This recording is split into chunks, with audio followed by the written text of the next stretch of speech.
কেরে তুই এখনো গান গাস? এই তোরে তালাক দিলাম তাও তুই গান গাস? তালাক খায়া মনে বড়া সুখ গানে বড়া মুখ। খবরদার, সরলার গায়ে আরেকবার হাত দিলে খবর আছে। কি করবা মারলে? আমরা তোমারে মারু। মিতু হুশ করে কথা কও। তোমরা এই মশাই মেয়েটার মারতেছো কেন? তালাক দেওয়ার পরও এবারটা আছে কেন? সরলা এই বাড়িতেই থাকবো। ওর এই বাড়িতে কিছু নাই, তুই আজকাই এই বাড়িতে চলে যাবি। যা। হ্যাঁ যাইতেছি তাই যাওয়ার আগে একটা গান। অতীতের কথাগুলো পুরনো স্মৃতিগুলো, অতীতের কথাগুলো পুরনো স্মৃতিগুলো মনে মনে রাখো, আমি তো ভালা না ভালা লয়া থাইকো।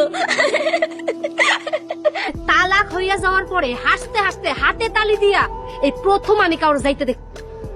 মারলাম তাও হাসে, তালাক দিলাম তাও হাসতে হাসতে গেল। সুজনের তালাকপ্রাপ্ত বউ না? হ কাকা, আপনার বিচারে আমার জামাই আমারে তালাক দিয়া দিছে।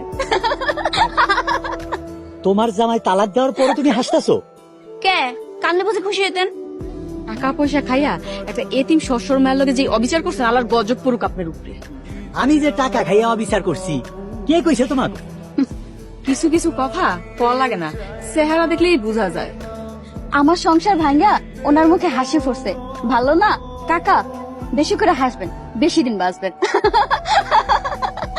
সরলার লাইগা ভাড়া বাসা খুঁজতে গেছে। শফিক, বড়ি কিছু কবি? আশুকাইস না, ভাবি আর মিতু মিলা সরলার এই গ্রামে রাখতে চাইতেছে। সরলারে আমগো বিরুদ্ধে লড়াই করে প্রতিশোধ নিতে শিখাইতেছে। কও তোমাকে লোকে কি করতে পারি? ভাবির কোথাও যাওয়ার জায়গা নেই। কাকা, আপনি যদি সরলার একটু থাকার ব্যবস্থা কইরা দিতেন।